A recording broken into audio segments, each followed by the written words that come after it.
Mutton gravy பண்ண போகிறோம். ஒரு துண்டு இஞ்சி கட் பண்ணி வச்சுருக்கோம், ஒரு பச்சை மிளகாய், ஒரு வெங்காயம், ஒரு தக்காளி, மட்டன் 1/2 கிலோ, உப்பு போட்டு வேக வச்சு வச்சுருக்கோம். 1/2 hour வேக வைக்கணும் குக்கரில் வச்சு. ஒரு 5 டீஸ்பூன் ஆயில் போட்டிருக்கோம், ஒரு டீஸ்பூன் கடுகு, அடுத்து சோம்பு ஒரு சின்ன டீஸ்பூன் அளவு, சோம்பு பொரிஞ்சதும் 2 லவங்கம், ஒரு பட்டை, ஆனியன் கொஞ்சம் வதங்கணும், பச்சை மிளகாய், ஒரு 2 பீஸ் முந்திரி பிரித்து போட்டிருக்கேன்ப்பா.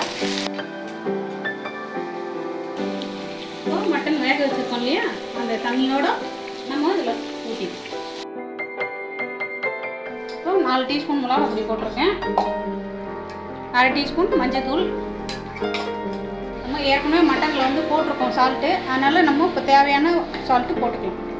இது ஒரு 1/2 hour அப்படியே கொதிக்கிட்டோம், மூடி வச்சோம்.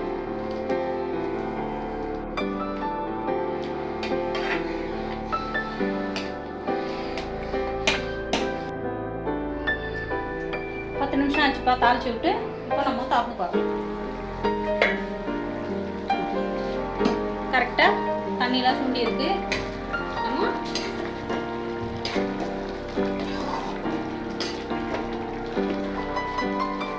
நமக்கு இதில் வேணும்னா நம்ம பெப்பர் கொஞ்சம் தூவிக்கலாம்ப்பா. ஒரு டீஸ்பூன் அளவு போட்டிருக்கேன்ப்பா. நம்ம அதிகமாக வேணும்னாலும் நம்ம இஷ்டமாக போட்டுக்கலாம். கொஞ்சம் கடைசியாக கருவேப்பிலை.